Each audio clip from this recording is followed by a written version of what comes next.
And we are joined now by Noah Kulwin and Brendan James, hosts of the Blowback podcast, which I always call the excellent Blowback podcast. Many people are saying it's a show about U.S. empire, and this season is about Afghanistan. Noah is also a contributing editor at Jewish Currents, a writer for Defector, and Brendan is a writer, former producer for Chapo Trap House. Guys, thanks so much for coming on today. Thanks for having me.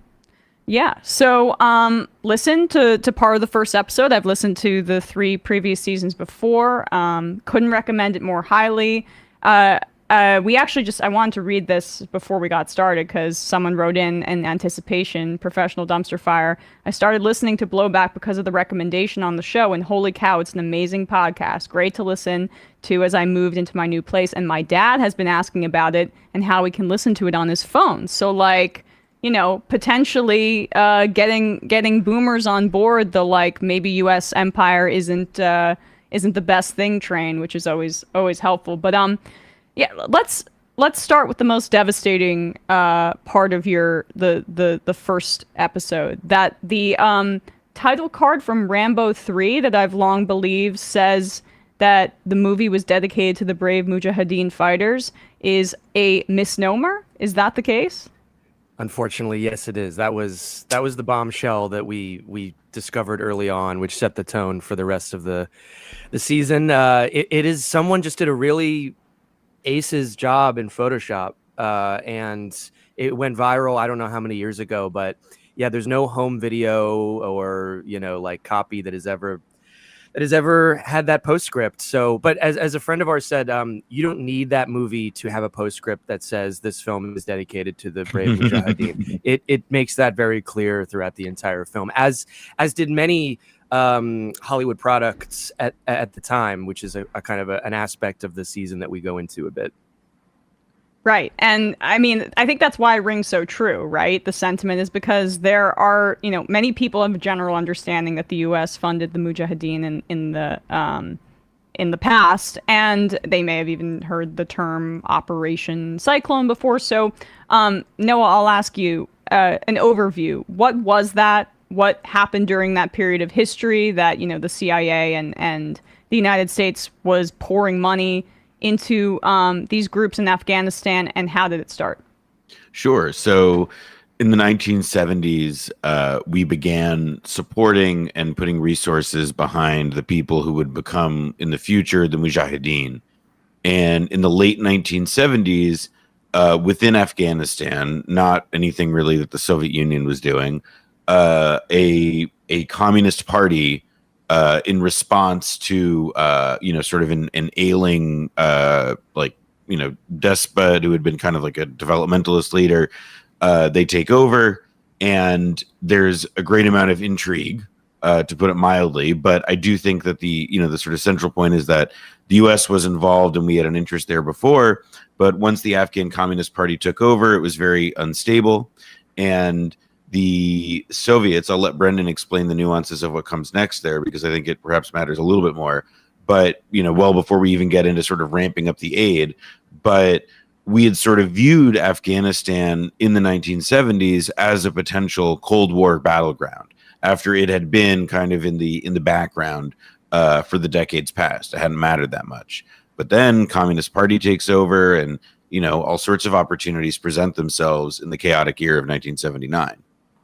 Yeah, I would say that we tend to make it a point of our show that the funding and the relationship between some pretty bad customers inside of Afghanistan had begun before the Communist Party there got to power and before the Soviet invasion, many years before. But it started to grow and grow as it became clear that it was more useful by the day. And so Zbigniew Brzezinski, who was the national security advisor to Carter, was really the most sort of active organizer of a jihad against the Soviet Union. And by the time Reagan was in power, all the things were in place to just have this thing become what it became, which is the largest covert operation in CIA history. And some of our clients there were some of the highest paid CIA assets in history, and they were the types of guys who, long before Al Qaeda was on anyone's lips, were known for throwing acid in the face of women, and known for killing school teachers, be they communist or otherwise, known for essentially what we now think of and what that Rambo 3 spiritual truth is about, which is that they were the Contras of Central Asia, really. And so the first half of our season is really watching that supply chain grow. It's watching these guys get recruited. It's seeing who was pulling the strings in this project. And of course, looking at the Soviets who, while it was true that they barreled into Afghanistan knowing it was a mistake, they did try to go to the UN for peace negotiations from the get-go. Which was quite unlike the U.S. and Vietnam, a conflict this is always compared to.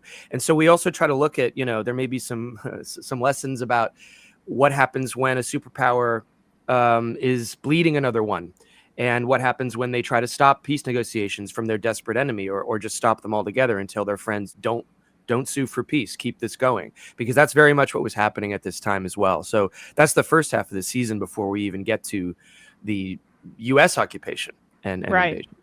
Well, you mentioned Vietnam there, and I mean, either of you can take this, but how did the U.S. failure in Vietnam play a role domestically, politically, in the United States is just pouring money, which a lot of that obviously was behind the scenes, but into these extremist religious kind of rural groups in Afghanistan to combat the growing communist kind of parties and discussions and organizations happening largely, is my understanding, in the more urban areas of Afghanistan.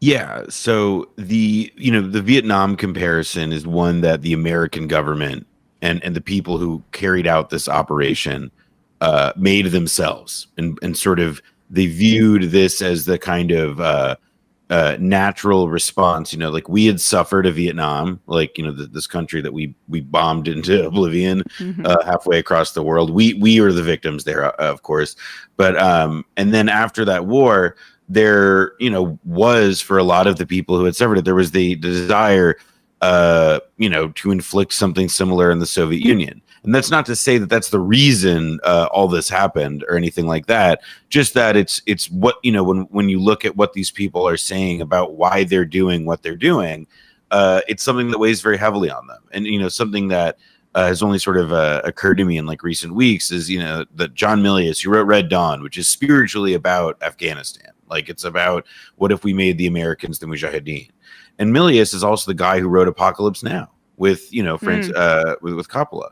And I think that sort of is a nice, representation of how these kinds of ideas are linked about, we suffered this grievous, had this disarming, disorienting experience for the American. And now we're going to go do with that to the Soviet Union. Consequences be damned for the country of Afghanistan, which will become, as a result of this, a perpetual battleground for, 40 to 50 years. And just one thing I think is important to note is how the two conflicts are very much not the same thing. I mean, obviously, in a basic sense, you have a superpower bogged down in a military quagmire. That I can understand why people would call that a Vietnam for the Soviet Union, but on the other hand, as I've sort of started to try and articulate when we explain the show or the season, is the Soviets and the Chinese did not invent Ho Chi Minh or the resistance to U.S. occupation in Vietnam. They were quite on their way without all that. Now, the Soviets and the Chinese did give billions, probably not as much as the U.S. ended up giving in Afghanistan, but they did support those resistance fighters. But in the case of Afghanistan, the U.S. cobbled together the worst criminals who happened to be the most brutal commanders and tried to organize them into a coherent resistance front. And it didn't really work because they were always trying to kill each other. They were always fighting over turf. They were fighting over drugs, which was a huge source of funding for them. Yes. And we can get to that. But and then, of course, the real proof in the pudding is after the Soviets exit, which they do in quite an orderly way in comparison. That's one big comparison to the U.S. Project later on. They leave a government in place, but it's beset by these disparate warlords, and those are some of the bloodiest years of Afghanistan, is when these guys knowing that they were never really friends or never a coherent national resistance movement. They just start killing each other. They start blowing up Kabul, which is one of the few places, the capital of the country, one of the few places that was untouched by the war, and a very important place, obviously, in Afghanistan as the capital. And then out of them grows the Taliban and Al Qaeda and all this other stuff. That with did not U.S. happen in money. Vietnam. I mean, just to Yeah. hammer that point home, like this was. Yes. You can finish your sentence. Sorry, Brendan. No, absolutely. With U.S. money, with Toyota pickup trucks, we bought them with Yeah. all the trimmings, and we really didn't care and oppose the Taliban when they showed up either. We were playing footsie with them about pipeline deals, natural gas that could go through Afghanistan, which was always the hope after the Soviet Union fell. So anyway, it was a very different conflict in many important ways than Vietnam, but as you both pointed out, it was a great thing for Americans culturally, politically, to be able to say, now it's their turn to be the imperialists, and we can just spin all of this in reverse and project all of this Vietnam syndrome, so-called, that we've been having only a couple years before the Soviet invasion, and then just place it on Russia and not, examine any of the ways that not only are we not over Vietnam, we're now funding this war that we're claiming is the worst threat to peace since World War II. They're just as bad, and they're also incompetent in their battles, and I mean, that just is the fact that was a consideration, even if it's somewhat subconscious, is damning in and of itself. But you mentioned the pipeline element. Again, either of you could take this, but outside of maybe it being, one, a proxy battle, obviously, between the United States and the USSR, and two, a potential ground for a pipeline to pass through, like, what was the strategic importance of Afghanistan, or was there any resource extraction? Because I think, like, it's a little different than, say, when we're having a conversation about Iraq, where that was quite clear. Mm-hmm. A good point of compare. So this is the part where drugs sort of figure in, because to your point, part of what, natural resources may not be part of what initiates a war, but they can absolutely play a role in sustaining it because they provide revenues to the belligerents.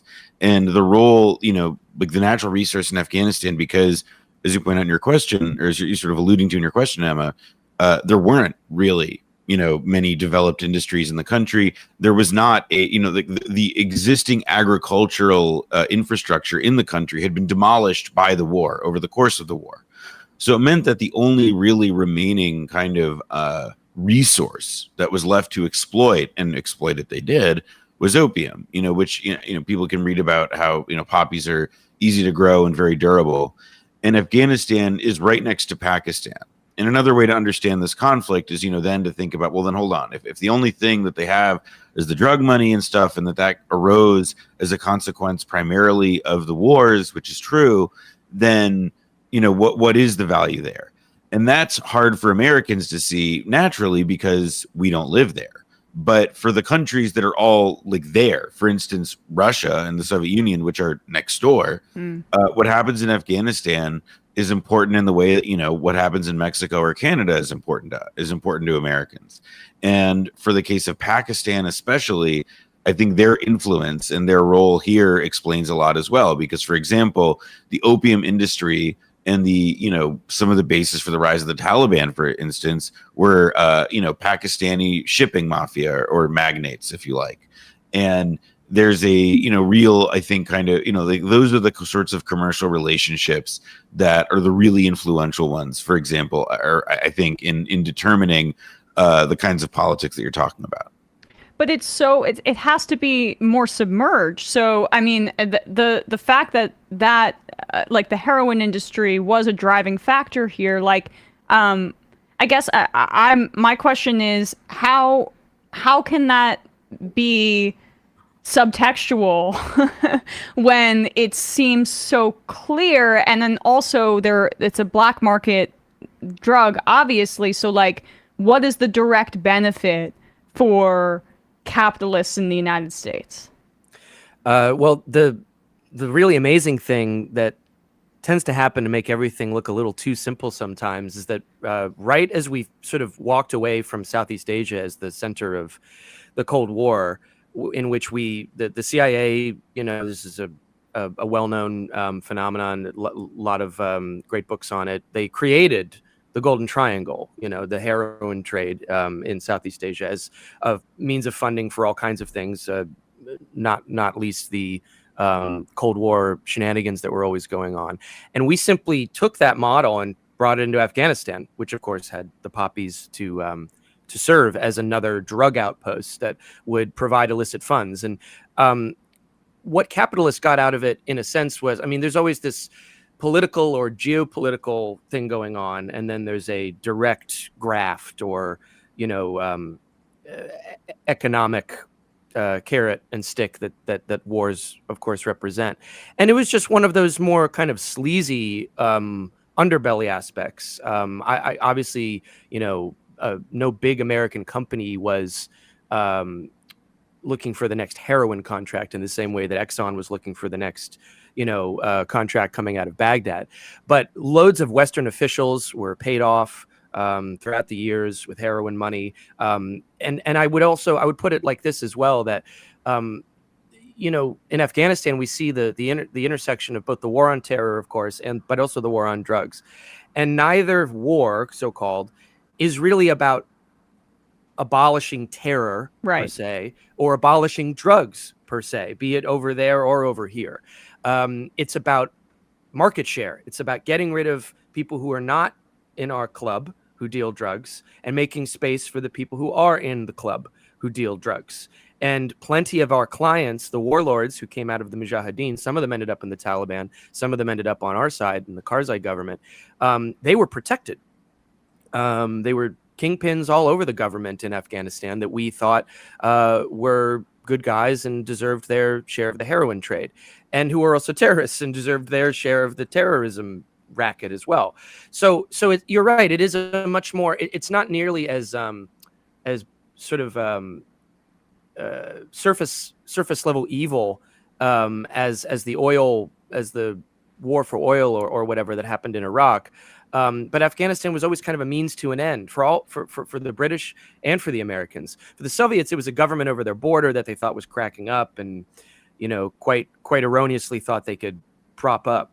But the British and the Americans always used it as a means to control the spigot of that region. And as we saw, they didn't stop at Afghanistan in the Bush administration. They went right on to the next war. And I think their plan after that was the real prize, which would be Iran, which of course shares a border with Afghanistan. And with a pliant Afghanistan and a pliant Iraq, there would be the ability to do what the neocons always really dreamed of, but things went so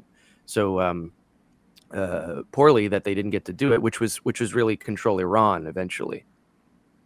Yeah, and that makes it so much more clear. And I guess this is a good time to kind of go a little bit, zoom out a little bit and just explain what the Mujahideen was for the audience, and what that meant domestically in Afghanistan, what the people of Afghanistan were experiencing during this period, and how obviously that, unimaginable trauma, generational trauma and suffering continues to this day. Sure. So one way of thinking about it is that the Mujahideen, which is just Arabic for warriors, they were essentially like mafia chieftains, and that meant that they were competing for the equivalent of state authority with the state, which is, a pretty, it basically meant that, in the places mostly in the countryside, in the smaller cities that were especially not in Kabul, you had essentially the existing government fighting for basic authority, control over territory with these warlords who were getting pumped full of cash. And the consequence was, just these constant fights over territory that would level, where people lived. Civilians suffered from bombings, both from the air and from the Soviet side, and then also you had, bicycle bombs from the Mujahideen side that they had been given by the CIA. They'd been trained to make by the CIA. There's a the what the Afghan experienced, throughout this period, as a basis for the Mujahideen that were fighting to liberate the country, was just the outright destruction of the country. And it's a thing that really intensifies once, because once the Soviet Union is defeated, the Mujahideen transform from, they cease being called the Mujahideen, and they become, people now generally refer to them as warlords. And it's, like, all that happens is that, well, there's no more state to speak of. So now they are all competing to effectively have that title. And that's, you can sort of track the degree of violence along those lines as the conflict develops over the years. To get specific and offer a couple individuals who were, well-known commanders and our favorite commanders. And we should also say it wasn't just America funding these guys and training these guys.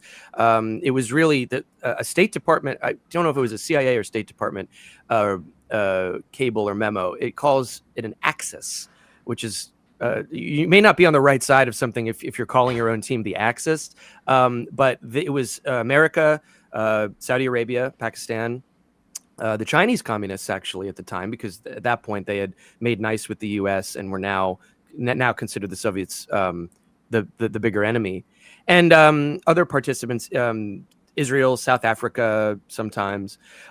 So they were all funding and sort of matching each other's funds for the Mujahideen, but America was by far, it was the superpower, so we were the one that exercised perhaps the most influence along with Pakistan. At any rate, Gulbuddin Hekmatyar is one of our favorite commanders. It was sort of the vision anyone has of a Taliban or an Al-Qaeda, sort of severe features and, brutal attitude toward women and any kind of progressive society that's possible in Afghanistan. He was one of the earliest contacts that we made way back in the 70s. And he was an open criminal and warlord at the time.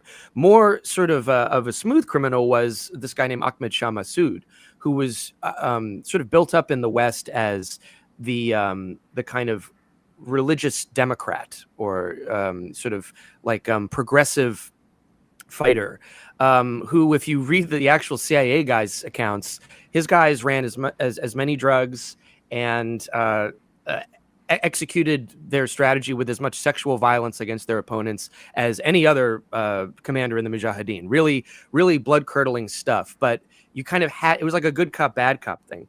You kind of had to have one guy who looked like, well, he's one of the good ones. He's one of the moderates. I mean, we saw this with Syria, the moderate rebels and all this stuff. It's a good way to kind of like, provide a sheen that gives some illusion to, this being a possible progressive policy in some way.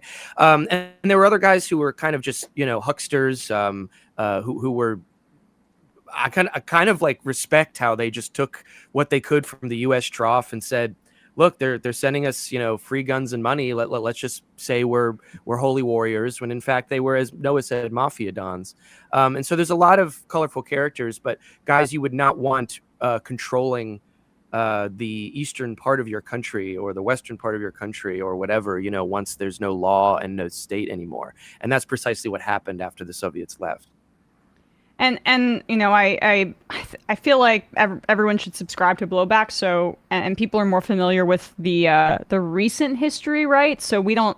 I'm so much more interested in just like setting this table for people, because obviously it's super key to know that our involvement in Afghanistan did not just start after 9/11. This is all of the context that leads to this particular point. And before I let you guys go, if you could just re-emphasize the scale of money, of weapons that we poured into Afghanistan that leads directly to, like, we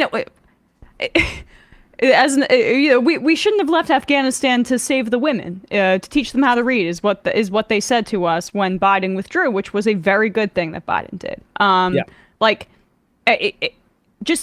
To just shine a light on how disingenuous that is, because of all of that history, the amount of money, the amount that we poured into this project, which was an abject failure and destructive force.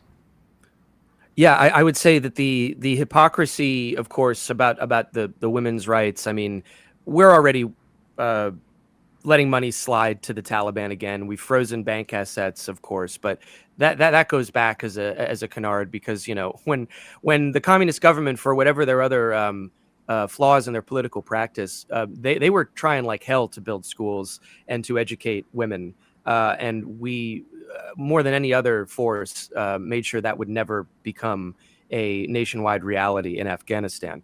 And we have a great interview that we sprinkle throughout the season, and then have the full thing in the bonus episodes if people subscribe, with an Afghan politician named Malalai Joya, who was the first and youngest woman MP, member of parliament in Afghanistan, who has more right to speak on this kind of thing than anyone else. And she was a lifelong advocate against the U.S.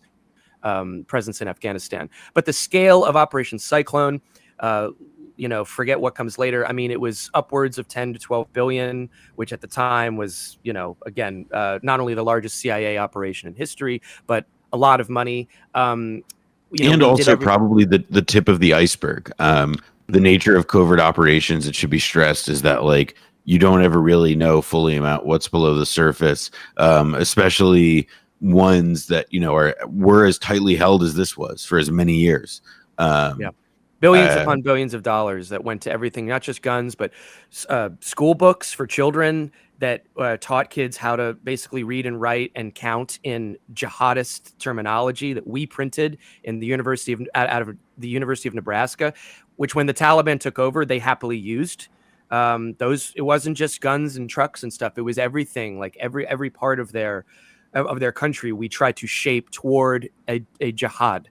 And of course that, today there are many such cases, but it was billions of dollars. And it, as one U.S. official put it after 9/11, this is going to change your country forever. Forget us. You could say that about any point of our involvement in Afghanistan's history. We were always affecting the next chapter of their history against their will, in every way possible. Yeah. Any final thoughts here, Noah, before we let you go? Just that, first, thanks again for having us on. And that if you want to listen to the whole season all at once right now, so season 4 is available fully right now for $25. You can sign up at blowback.show. Just click the button that said subscribe. It'll bring you there. You can listen on all your favorite podcast apps. The archive, you get all of our episodes from the past for free. And you'll be getting updates and promo codes for upcoming merch, which we are doing for the first time. Oh, cool. So, did I miss anything, Brendan? Oh yeah, and the score, because Brendan does all of the music and the sound. No way. Yeah. So the third, and we're I guess this will be your third soundtrack release, which comes out on September 25th, and unbelievably, and I wanted to say this and not Brendan, the guy who designed Brendan's album art is also the guy who designed, it has now been revealed, the next Doja Cat album art. Whoa. So Brendan James and Doja Cat have the same album art. And we will both be up for awards at the VMAs this year. Absolutely. As well. I mean, I look forward to that. I'm excited to see Brendan eat on the red carpet. Well, I mean, you're already kind of a celebrity, Noah, because you were photographed at that Knicks game. Who were you behind? Edie Falco. Edie Falco. Look at that. I mean,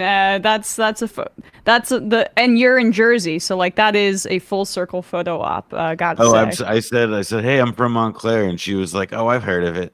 No, I did not know you were from Montclair. You know that I'm from Glen Ridge. Did I tell you that? Oh, well, there you go. There you go. Wow. And I'm also a Bergen County boy. Bergen County boy over here. We're in the Jets. Basically, in New Jersey, the majority that they're referring to in the majority report is that the majority of you from New Jersey. Correct. Yes. Sorry, Brendan. I'm not sure. I feel very othered suddenly. Yes. I apologize. I'll make it up to you by we'll be putting a link to the sign up for Blowback in the description or wherever you're listening to this. Or watching this, and at majority.fm. Hopefully that smooths some things over with us. That's good. Thank you. Okay, no problem. All right, guys, really appreciate your time today. Lots of positive comments here about Blowback, loving the season. So everyone check it out. Thanks so much. Thank you.